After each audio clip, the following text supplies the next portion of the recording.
Shekhar sir, हे तुम्ही उत्तम केलं.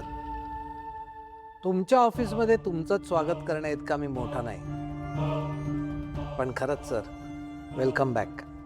Thank you कार्यकर.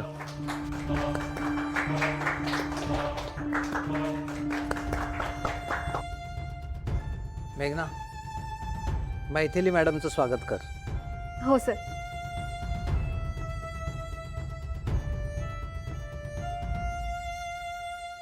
Welcome Maithili ma'am.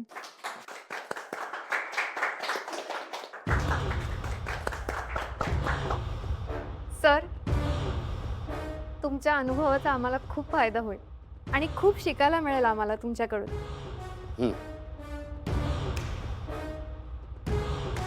Maithili madam Rupali madam सारख्या दिसतात. हो दिसणारच ना, त्या दोघेही जुळ्या बहिणी आहेत. मग बरोबर आहे.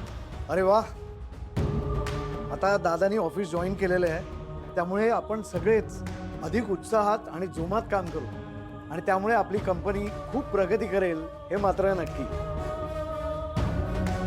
तुम्ही सगळ्यांनी आमचं एवढं स्वागत केलं त्याकरता खरंच थँक्यू.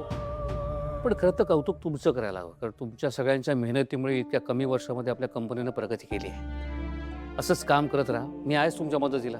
बरं, तुम्हाला तर प्रश्न पडला असेल की मैथिली मॅडम या ऑफिसमध्ये काय करणार आहेत. तर त्या आणि तन्मय मिळून लँडस्केप सर्वेचं काम करणार आहेत. मैथिली, तुम्हाला तन्मय सगळं सांगेल, शिकवेल.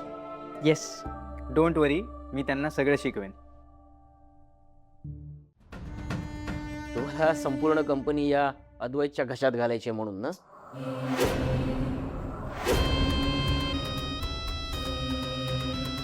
Tejas, please don't start it again, please.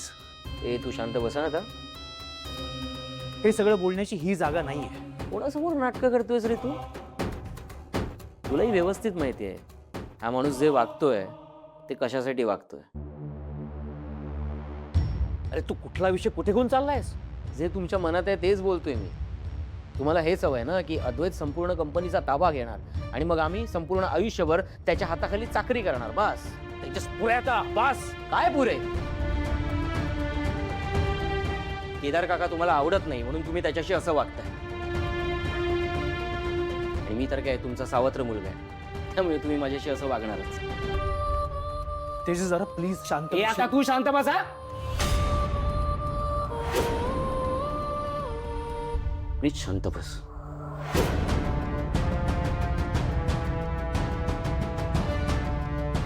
हे माझं चुकलं. मी ही कंपनी सोडून कधीच निघून जायला हवं होतं.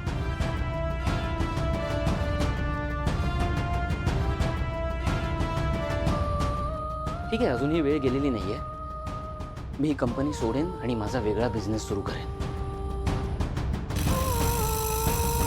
तेजस, असं टोकाचं बोलू नकोस. नाही आत्या, आता खूप सहन केलं. यांना कंपनी या अद्वैतच्या घशात घालायच्या ना घालू द्या.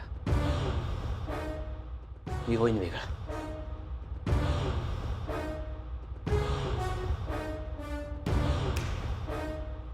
तेजस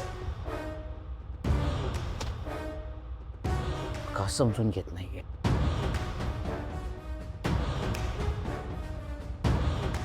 सर,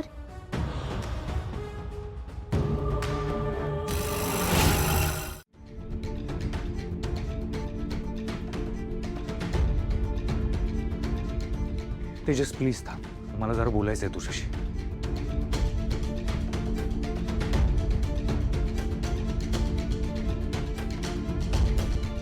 तेजस, मला माहिती आहे तुला माझा खूप राग आलाय, तुला माझ्याशी बोलायची इच्छा नाहीये, पण काही गोष्टी आहेत ज्या मला क्लिअर करायच्या असतात.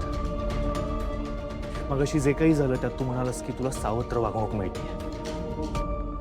मी तुला कधीच सावत्र भाऊ मानलं नाहीये तेजस.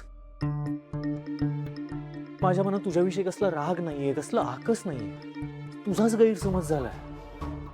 तू माझा भाऊ आहेस तेजस, माझा मित्र आहेस. अरे ह्या सगळ्या बोलायच्या गोष्टी आहेत. मला सांग तेजस, मी कधी तुझ्याशी वाईट वागलो? ऐक ना, मला तुझ्याशी बोलायचंच नाहीये, सो प्लीज तुझा. तेजस, पण बोलल्याशिवाय हे आपल्यातले गैरसमज दूर होणारच नाही. तुला आपल्यातला आईस ब्रेक करायचंच नाहीये का? ए मला तुझ्यावर आणि तुझ्या बाबांवर विश्वास नाही. तेजस, अशाने प्रॉब्लेम अजून वाढतील. नाही रे, टेन्शन घेऊ नकोस. थोड्याच दिवसांचा प्रश्न आहे. मी इथे नसेन कारण मी माझा वेगळा बिझनेस सुरू करेन ना. मी इथे नाही आहे म्हणजे प्रॉब्लेम्सच होणार नाही. तू असं काही करणार नाहीयेस तेजस. तुला माझा राग येतोय ना, ठीक आहे, मी हा बिझनेस सोडून जातो. मग तर तुझ्या मनातले गैरसमज दूर होतील. पण तू कुठेही जाणार नाहीस. ओके?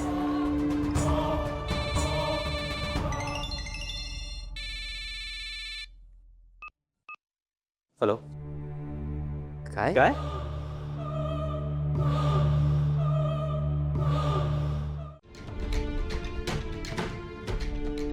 रीमा, काकू मला खूप लागलंय ना.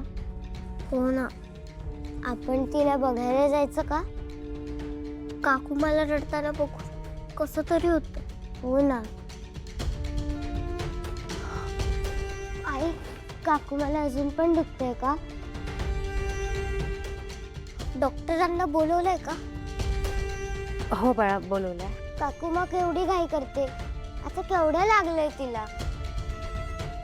काकू मला नेहमीच पोटात दुखत असतं आणि आज पण पोटातच लागले तिला. हो, पण आता डॉक्टरांना बोलवलंय ना, ते तपासतील. आई, मला भीती वाटते. अरे, घाबरायला काय झालं बाळा? काही नाही होणार. काकू मला बरं वाटेल. हा, आता आम्ही तिला बघायला जाऊ का? नाही आता नको. आधी डॉक्टरांना येऊ दे, काकू मला तपासू दे, मग आपण काकू मला बघायला जाऊया.